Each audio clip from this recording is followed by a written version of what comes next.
कल कल संसद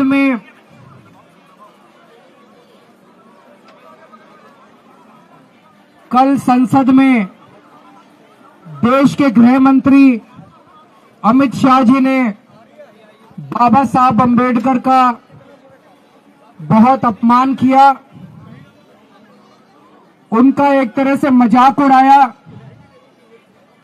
उन्होंने कहा अंबेडकर अंबेडकर अंबेडकर कहने से कुछ नहीं होगा, इससे अच्छे भगवान का भजन करो तो हो सकता है स्वर्ग मिल जाए। पहली चीज मैं अमित शाह जी को कहना चाहता हूं, देश के करोड़ों करोड़ों करोड़ों दलितों, गरीबों, कुचले हुए लोगों, पिछड़े लोगों, वंचितों, उनके लिए बाबा साहब अंबेडकर भगवान से कम नहीं है। मरने के बाद तो पता नहीं स्वर्ग मिलता है कि नहीं मिलता, लेकिन आज इस पृथ्वी के ऊपर ऐसे करोड़ों करोड़ों वंचित आज जिंदा हैं, क्योंकि बाबा साहब अंबेडकर ने उस संविधान में उन्होंने जीने का और रहने का अधिकार दिया। जिस तरह से उन्होंने, अमित शाह जी ने बाबा साहब अंबेडकर का अपमान किया, करोड़ों लोगों की भावनाएं आहत हुई हैं। मैं खुद व्यक्तिगत तौर पे उनको अपना आदर्श मानता हूं, उनके बताए हुए रास्ते पे चलने की कोशिश करता हूं।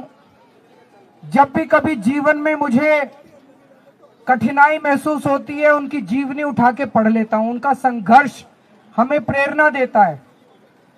केवल मेरे लिए नहीं, आम आदमी पार्टी भी बाबा साहब अंबेडकर के जीवन और बताए हुए रास्ते पे चलने की कोशिश करती है। और मेरे जैसे करोड़ों लोग हैं जिनके आदर्श हैं बाबा साहब अंबेडकर, उन सभी करोड़ों लोगों की भावनाओं को आहत किया है अमित शाह जी ने। लेकिन आज जिस तरह से प्रधानमंत्री जी अमित शाह जी के समर्थन में उतर आए, उससे ऐसा लगता है कि जो कल अमित शाह जी ने कहा था वो भारतीय जनता पार्टी की एक सोची हुई रणनीति थी, जिसके तहत संसद में बाबा साहब अंबेडकर का अपमान किया गया। हम इसकी कड़ी शब्दों में निंदा करते हैं।